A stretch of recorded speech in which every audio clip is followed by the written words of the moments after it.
কপিগুলো ছোট ছোট করে কেটে গরম জলে দিয়েছিলাম, নুন জলে। এটাকে তুলে নেব। তুলে নিয়েছি গরম জল থেকে। এবারে এর মধ্যে একটু পেঁয়াজ লঙ্কা কুচি দেব। একটু পেঁয়াজ লঙ্কা কুচি দিলাম, একটু নুন দিলাম, ডিম দিয়ে দিলাম এর মধ্যে। একটা দিয়ে একটু ভালো করে মেখে নেব। ডিমটা দিয়ে একটু ভালো করে মেখে নেব। একটু কর্নফ্লাওয়ার ছড়িয়ে দিলাম। এটাকে একটু ভালো করে মেখে নেব। এই বাটিগুলোর মধ্যে একটু করে তেল দিয়ে দেব। তেল দিয়ে ভালো করে মাখিয়ে নেব। এগুলোকে একটু মাখিয়ে নেব ভালো করে। কপি আর ডিম এখানে রেখেছি, এর মধ্যে এবারে দিয়ে দেব। 4টে বাটিতে দেব। দেখো এর মধ্যে দিয়ে দিয়েছি আমি, 4টে বাটিতেই দিয়ে দিয়েছি এগুলো। তো এর মধ্যে একটা করে ডিম ভেঙে দেব আমি। একটা করে ডিম ভেঙে দেব। দেখো প্রত্যেকটার মধ্যে একটা করে ডিম ভেঙে দিলাম। ভাপে দেব। এবারে এটাকে ভাপে দিলাম, দিয়ে এর উপরটাকে ঢাকা দিয়ে দেবো। আলুটা ভাজতে দিয়েছি, ডিমে দেব। আলুটা আমার ভাজা হয়ে গেল। দেখো আমার এখানে ডিমগুলো সিদ্ধ হয়ে গেছে। এবার ডিমগুলোকে ছুরি দিয়ে তুলে নেব।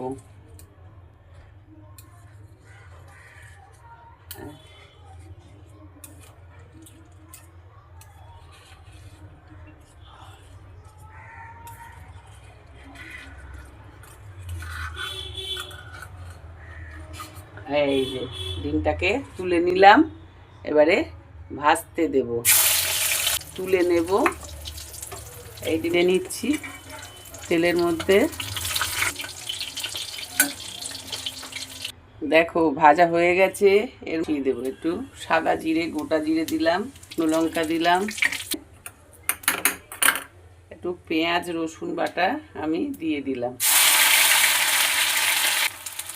আদা বাটা দিলাম, জিরে ধনে বাটা, একটু লঙ্কা বাটা দিয়ে দিলাম, একটু চিনি দিয়ে দিলাম, একটু লঙ্কা গুঁড়ো দিয়ে, একটু গরম মশলা দিয়ে দিলাম। গরম মশলার বেশি উগ্র গন্ধ ভালো লাগে না। তারপর তেলটা আমার বেরিয়ে গেছে মশলার। এটার মধ্যে একটু গরম জল দিয়ে দিলাম।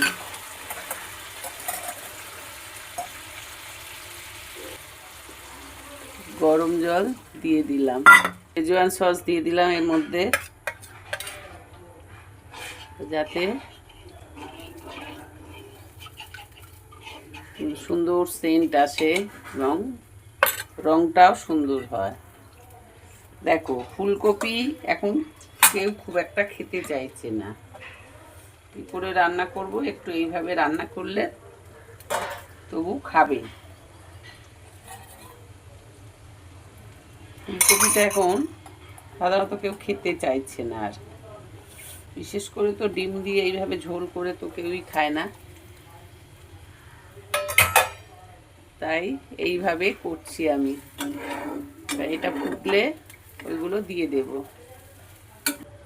এর মধ্যে একটু নুন দিয়ে দেব, তারপরে দেখব কতটা কি নুন আছে। এবারে এগুলো এর মধ্যে ছেড়ে দিলাম। মশলা একটু বেশি হয়ে গেছে মনে হচ্ছে। না, এর মধ্যে কি আছে বলো তো?